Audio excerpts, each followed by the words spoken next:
Alright, let me introduce my guest on Flight AM45 this morning.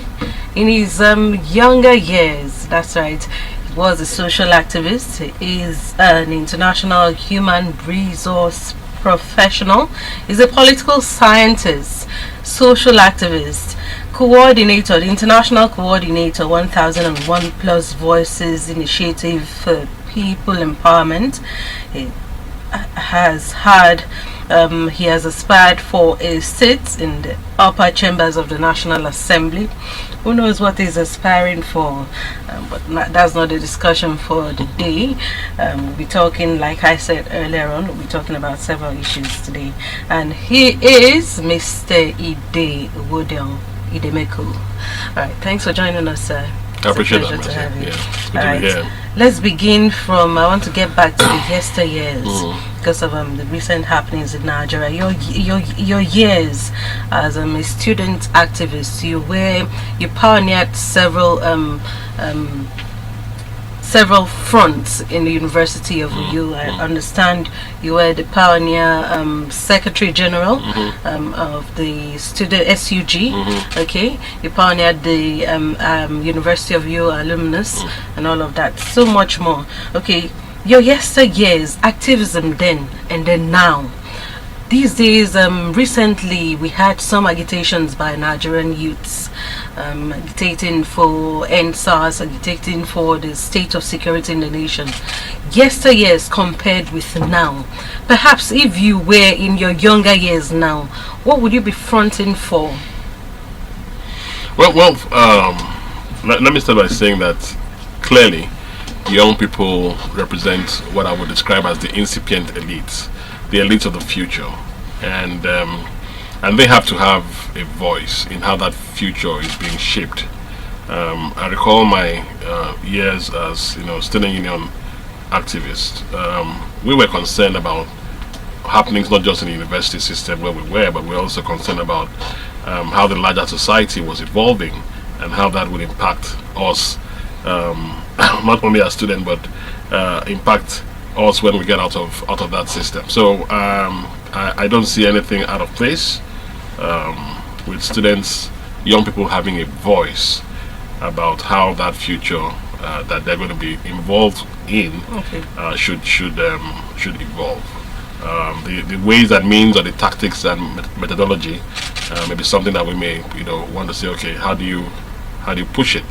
I've always believed in pushing out your voice in a way that is progressive, in a way that is not destructive. I recall that my motto as a student leader was what I described to call sensible radicalism.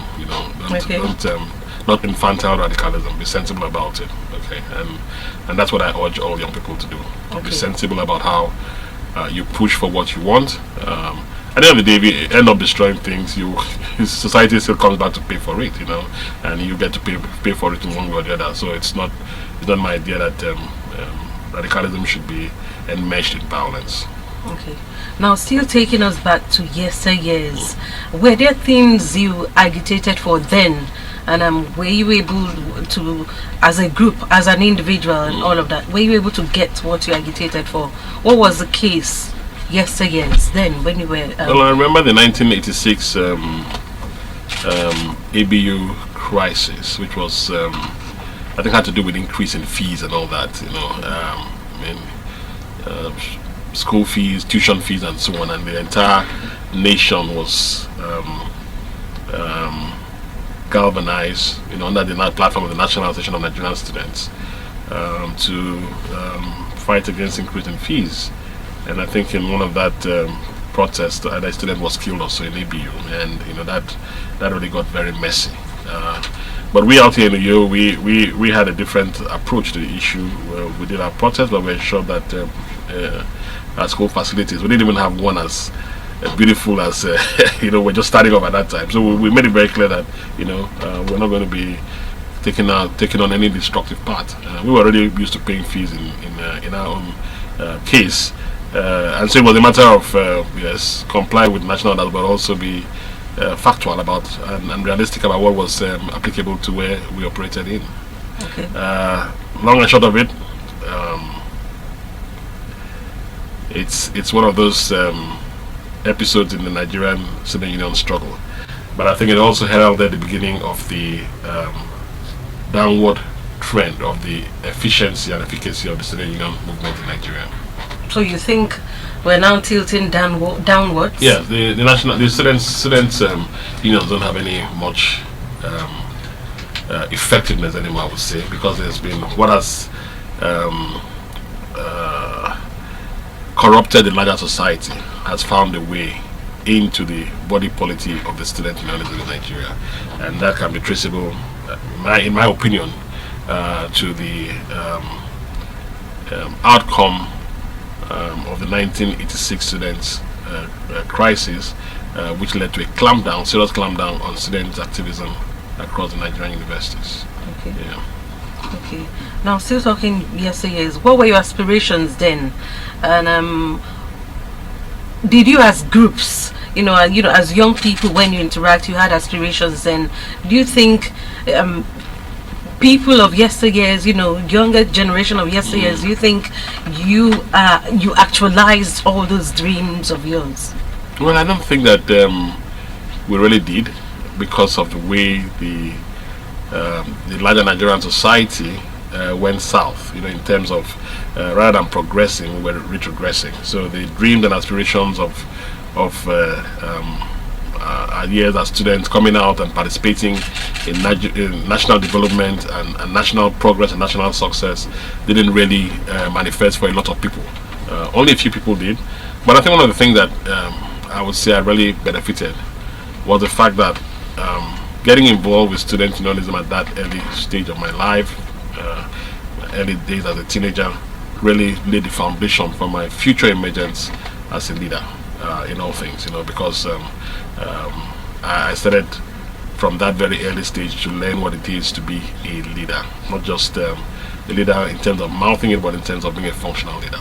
Okay, I had to lay all that background because we're going to be talking about I did say we'll be talking about several issues, and one of them is having young people take up leadership roles in today's society. Do you think young people are ready to lead? Would they be capable? What's your position on young people taking up mantle of leadership?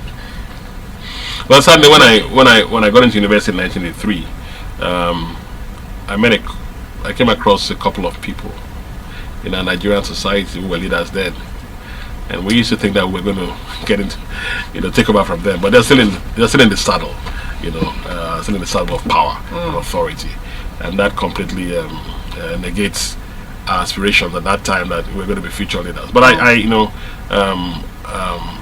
nevertheless, I truly believe that young people should be given opportunities early to experience what leadership is, make their mistakes and learn from it, and grow from that experience. So I'm all for it, young people being allowed to learn the ropes early enough. I learned the ropes quite early. I became a Secretary General of the Student Government at the age of 18. Before that, I was the Secretary of the Pioneer Student Association, with the first set on the university at the age of 15, 16. So it's clearly something that has been very strong in laying that foundation for me in the future. Okay. Now, what would be your recipe for young people if they want to take up leadership positions? The recipe is very simple. Try to be very learn from those that have been successful leaders, and that requires a lot of reading and learning, and you also need to practice. Leadership is also some people are born with it, but you also need to practice leadership, effective leadership, and you need to learn and practice it. It's one thing to learn and not practice it. So for me, that's the clear recipe. Offer up yourself for those opportunities, and then learn on the job. Okay. Yeah. Now, as we're talking now, for some young people who will be listening, when we talk leadership, the first I think the first ideas that will come to their mind is politics, getting into governance. running for this position and this other position. Now, what would you say to such young persons who want to have the opportunity to head certain political positions? I think leadership goes beyond getting into political office. Leadership starts right at family levels. Things happen in the family and you're ready to step up and help. You're in primary school, you start to learn how to volunteer. You get into secondary, you get positions of responsibility. And it's not just being at the head. Being a leader does not mean that you necessarily have to be at the head of it, but you're able to take up positions of responsibility and offer your service. I think that's more important. Your willingness to be able to offer service that is, how would I describe it, that is encompassing, and it's far-reaching in terms of its impact, is what leadership should be. Now, all of that could help to build you up into when you really have opportunity for engaging in bigger public service, which is more politics. I think there's a difference between getting into politics, what people call politics, and getting into public service.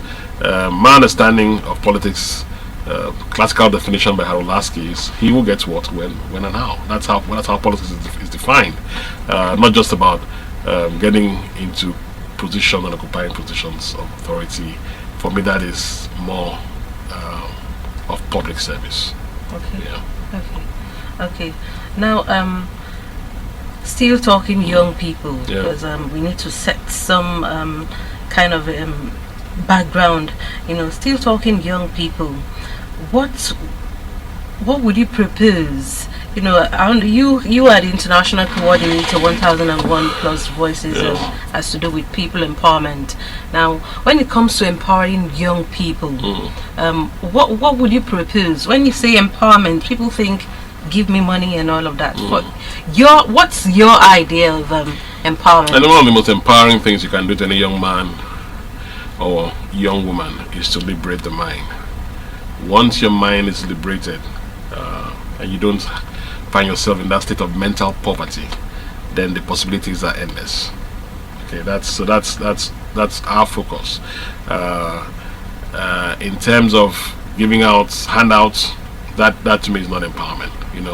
It could form part of it, but in reality, we need to first of all start by liberating the mind, and that is where the focus should be. That you can achieve whatever you want to achieve, as long as you have the right vision and the right focus. Okay. Now talk to people now, and if somebody says, okay, I want to be empowered, I have this idea, I have that idea, most times the first thing you get to hear is, I don't have the money. What's the solution to all of this? I attended a class once that was that talked about I think it was what's it called, the Rich Dad Poor Dad or something like that. That's a book like that, and we were talking about how do you start an investment, how do you have an idea, where do you start from.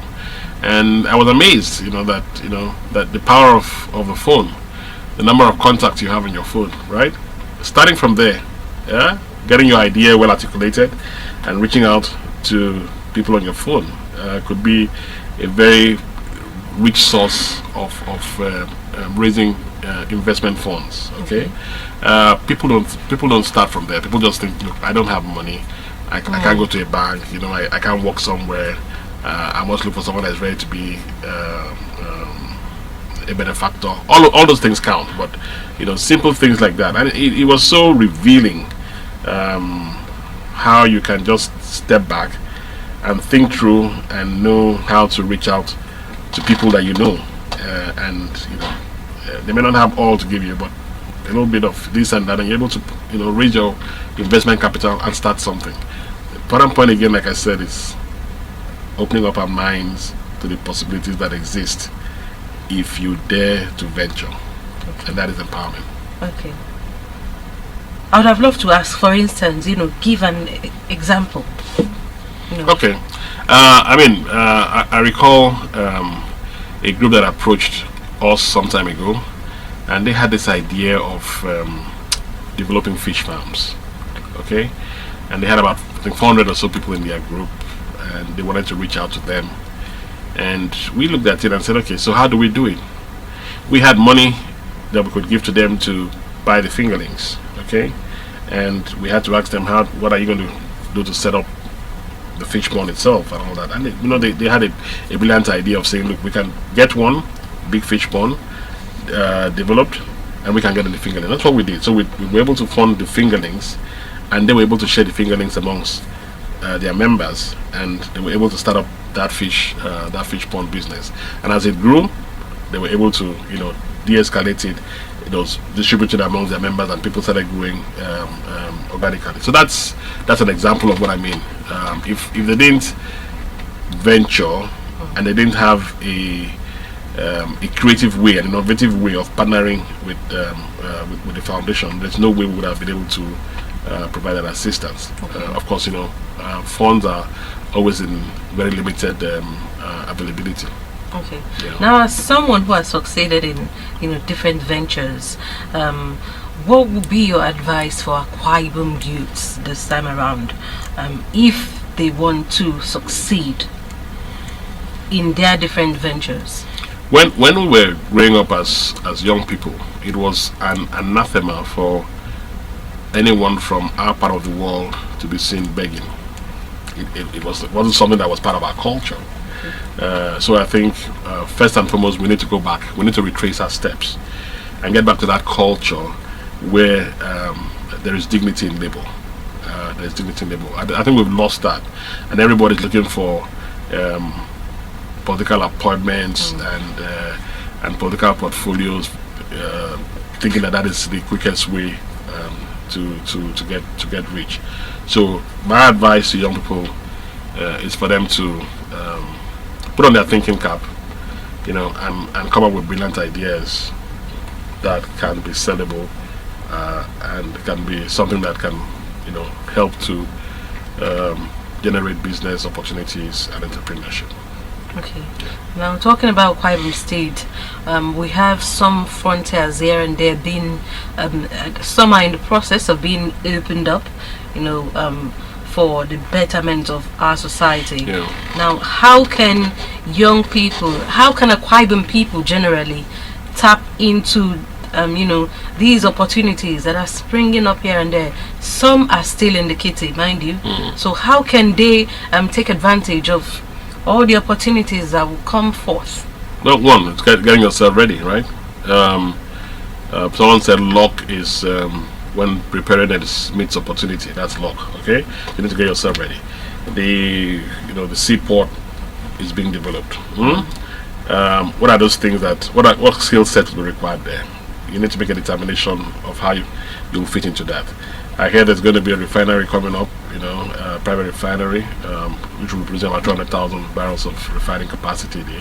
How prepared are we? So these are areas that I think we need to prepare. Agriculture, we've had people that didn't study agriculture. I mean, I've ventured into it. I didn't study it. I have a farm. My wife and I run a farm where we plant cassava and produce gari.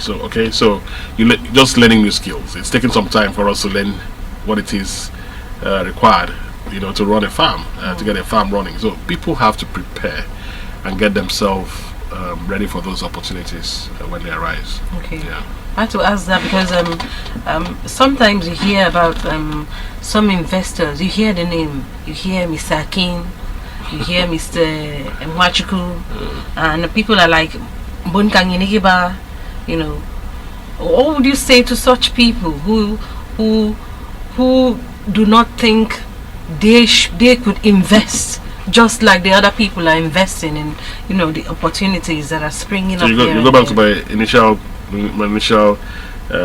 thesis about empowerment. It's about liberating our mind and getting out of mental poverty. Okay, how are they able to do it? And if you feel incapable of daring, of venturing, you would always remain in a position where you play second fiddle. So that is where we should focus on. Liberate our minds, raise our end motivation level, and get our people going, that they can do these things just like other people.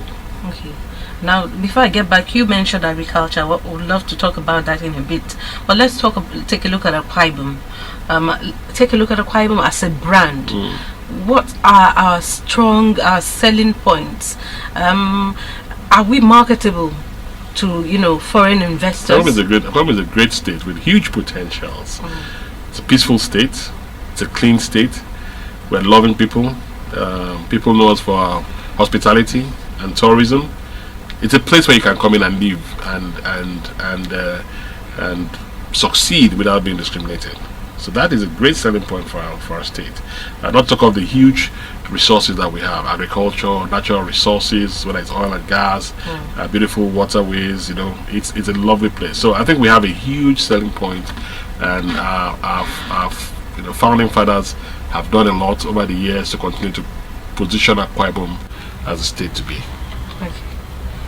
So, considering all of this, you think we have the potentials for foreign investors to come invest in the state? Huge potential. I mean, from statistics that I know about, understand, I think Akwa Ibom is either the second or third state in Nigeria with foreign direct investments coming in aside of Lagos. So that's a credit to all the governments that have been around running the state. It's a great credit to us, and we can only get better with the right policies and the right enabling environment. Okay. Should we have much foreign investors come in, invest in the state? Front has been. What's the implication? What would be the implication of all of It's going to be, significant opening up of our economy and development of our economy. That's what we want. More jobs for people. More revenue for government, so we can do more things, provide better schools, better hospitals, better infrastructure. That's what it's all about. Okay. Yeah. Okay. Now you talked about agriculture, how you have also, keyed into that. Now, because of the dwindling price of oil, and the nation largely depended on oil, and people are now saying diversified, and one of the banes is agriculture. What do you think? What potentials do you think agriculture has for our economy? Agriculture has huge potential, so we've not tapped it as much as we should.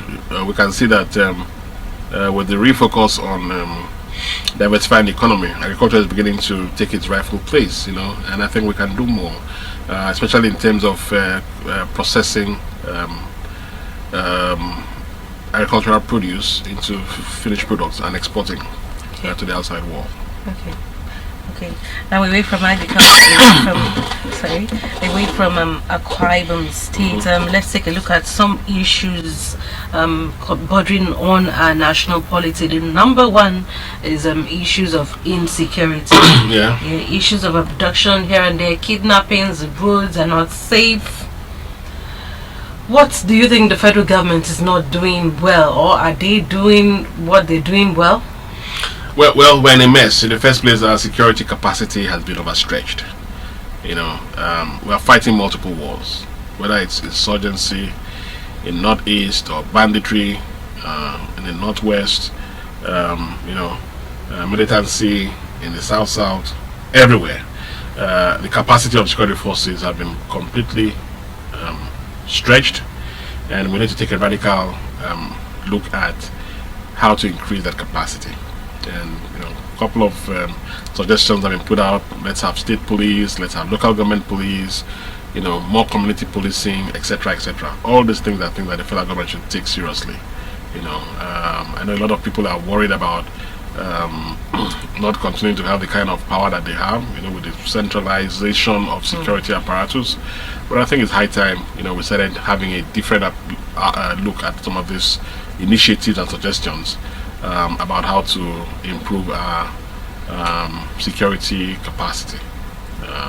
So that's one thing that I think the federal government needs to pay attention to and take seriously. We're in a real dangerous situation, and if nothing is done quickly, Nigeria is trending towards being a failed state.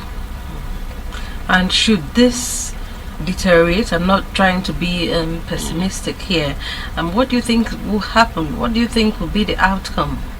Yeah, you'll have there are too many ungoverned spaces that needs to be governed in Nigeria. Okay, and if you don't govern those spaces, hoodlums and and bandits and all sort of people will take over those spaces and govern, and of course the lives of people will no longer be secure, will no longer be safe. Already we can see that happening.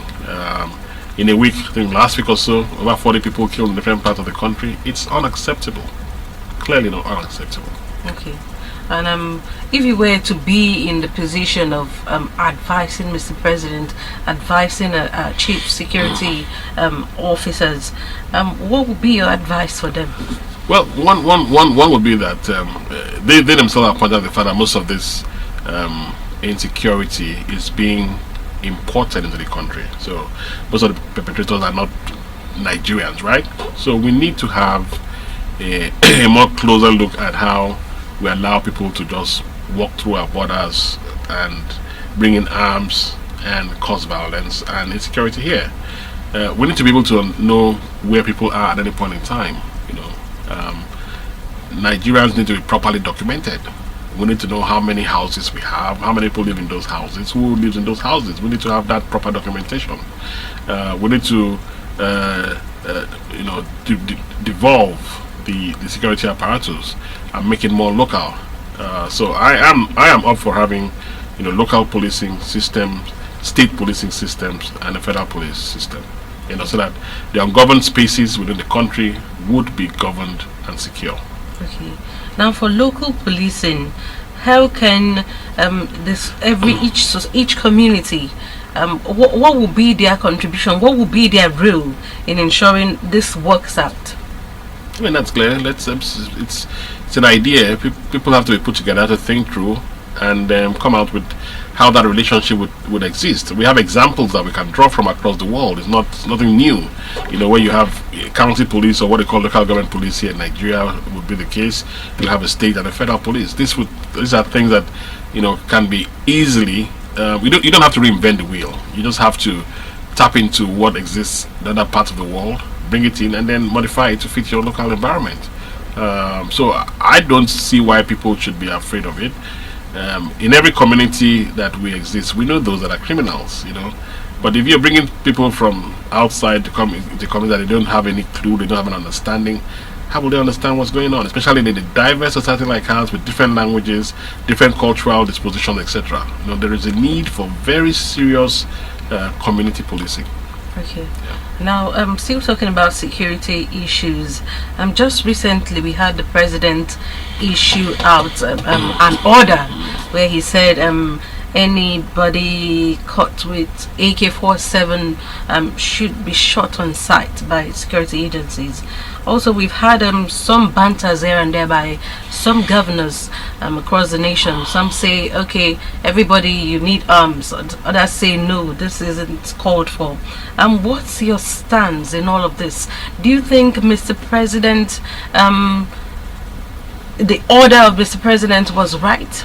Well, it just shows the fact that I guess the government is gotten to a point where it's frustrated about its inability to stem the tide of insecurity.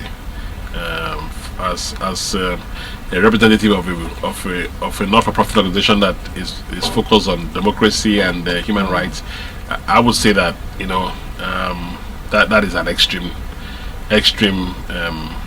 pronouncement. These people should be brought in. We need to understand how they get these arms. We need to. So just shooting them aside doesn't help us to understand where they got this arms from, how many of it is out there, because we need to be able to close all those loopholes. So my expectation would have been that such people should be immediately apprehended, brought in, and prosecuted through the normal investigation process and the court system, so that we can get to know more. Don't forget there have been also allegations that these arms are being given to them by government forces, government's personnel and so on, allegations. So just shooting them aside doesn't help us to fully grasp exactly what's going on behind the scene. Okay. All right. In case you're just joining us, this is Flight AM45 and my guest is one who is quite experienced because of his ventures here and there. He is the international coordinator 1001 plus voices into initiative for people empowerment. I'm talking about Mr. Ide Owodiong, and we've been taking a look at several issues. You know, when we have guests like this, we love to tap into his wealth of knowledge, see how he can set the agenda through his opinions on several issues. Now, another issue, the issue of insecurity, will lead me to the issue of restructuring. You know, as a nation, the issue of restructuring is one that is on the front burner, the one that people seem to say, if it gets right, if we get it right, the country will be a whole lot better. And now the question is, restructuring to what? What's your idea of restructuring? What are your expectations? Well, in the first place, you have to go back to the entire history of the country, Nigeria. And, 1900, Nigeria was chartered to the Royal Niger Company to administer. It's something that I basically like to describe as the emergence of Nigeria as a commercial exploitative entity.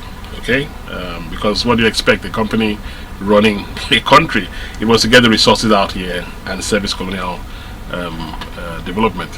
And then in 1914, we came into an amalgamation that nobody really sat down to discuss the rules of engagement. Okay, and that is something that is not very typical when you're coming together as a country to form a federal union. And so all the various constitutional conferences over the years had always been, how do you make our country better formed, the relationship between the center and the company units better established. That has been the issue. Whether you call it national question, sovereign national conference, constitutional conference, restructuring, all those discussions have been focused on how do you make the center and the company units have a workable relationship where everyone understands the rules of engagement. So that's what restructuring is all about. You need to have a social contract where the company units say, look, I am ready to hand over some of my rights and privileges because I believe that the central government coming together with other company units will give me a better deal. And that's what people are saying. We are not seeing that better deal in the federal structure. So we need to restructure to allow what Professor Weir talks about in his definition of federalism, where the federal principle is predominant, okay, and the constituent parts know exactly why they are into that federal engagement. So that's what restructuring is all about. Okay. And a couple of people have said, okay, instead of having a big, let's look at the exclusive list and the concurrent list, and really say, look at it and say, okay, well, maybe we've had, because of Nigeria's long years of military experience, we've had too much concentration of power in the center. What are those things that we can take out of the exclusive list and put the concurrent list, where the states, can also start to, exercise power? So basically, you devolve power from the center into to the component units called the states. Look at the issue of local government autonomy, for example. That is something that we need.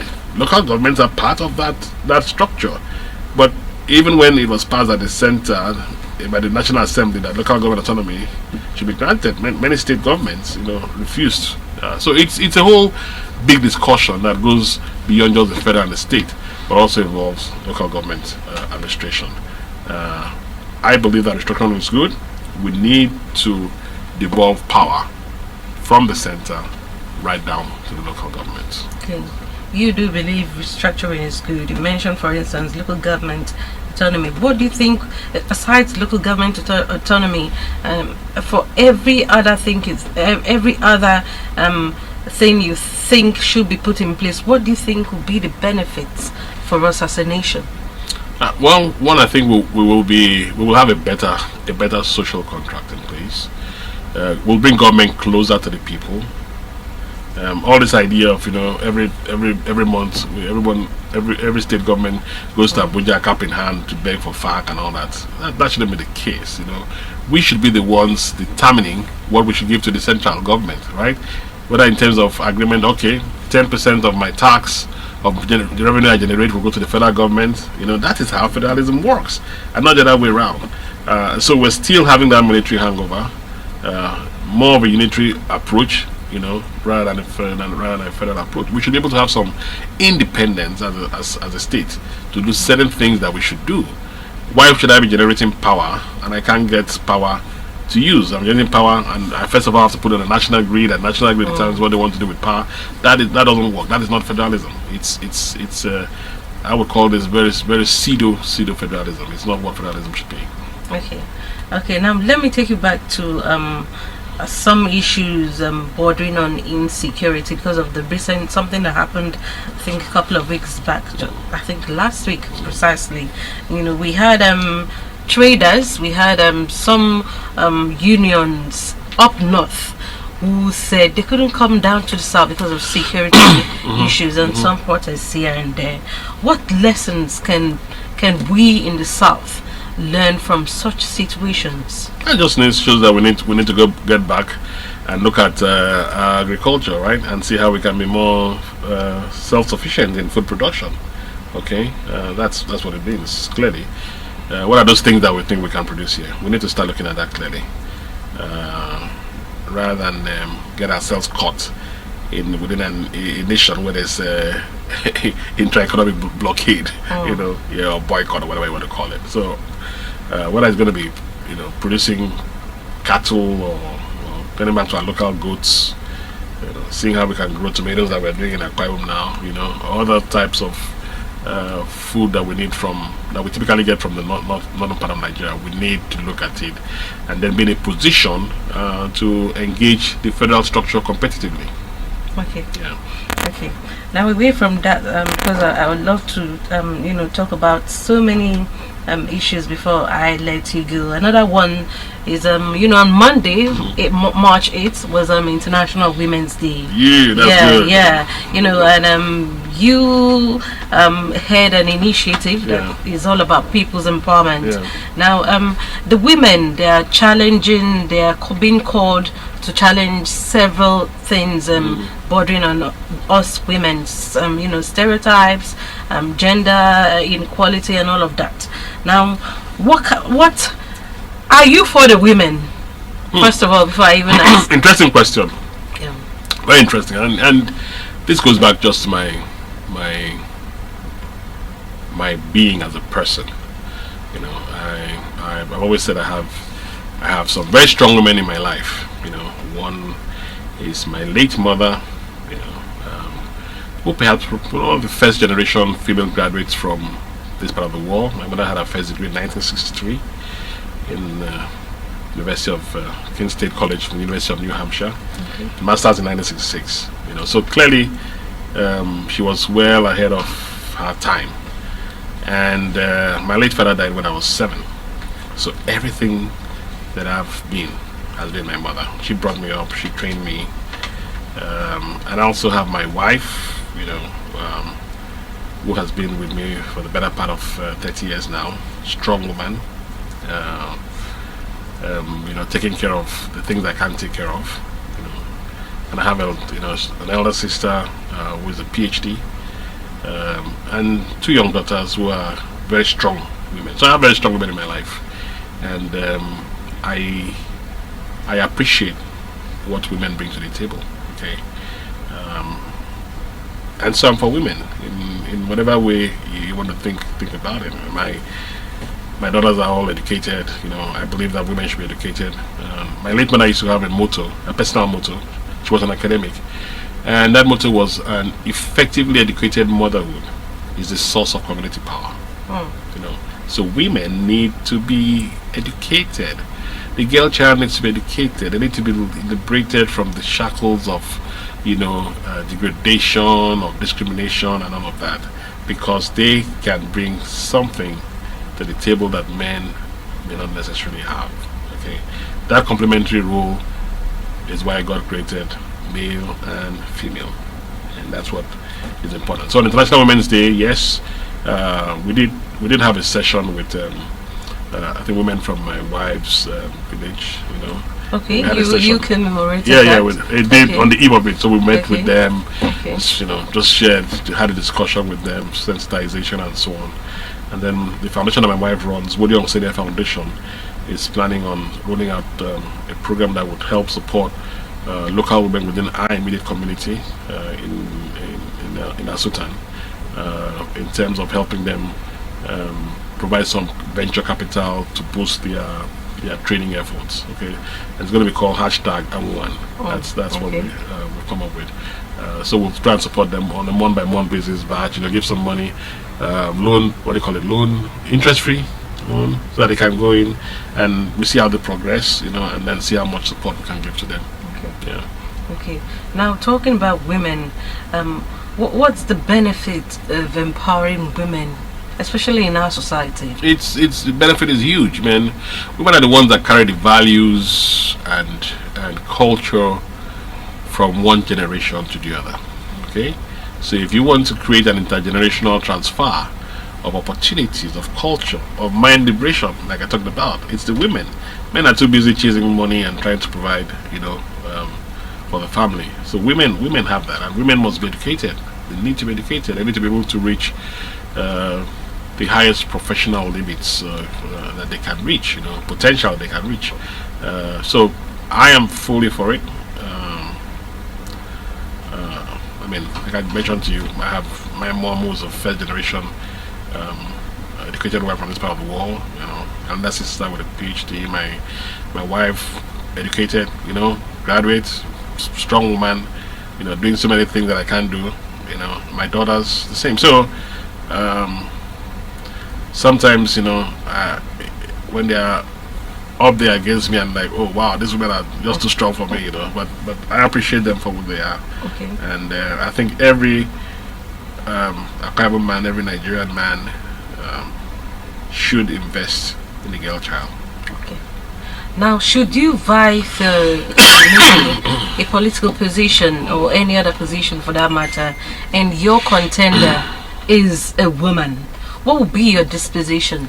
Hey, great. That's fine. That's fine. I've had to work with women in my career. I've had female bosses, so I've had female colleagues. So it's not a big deal. Okay. It's not a big deal. The important point is let's go to the table competitively.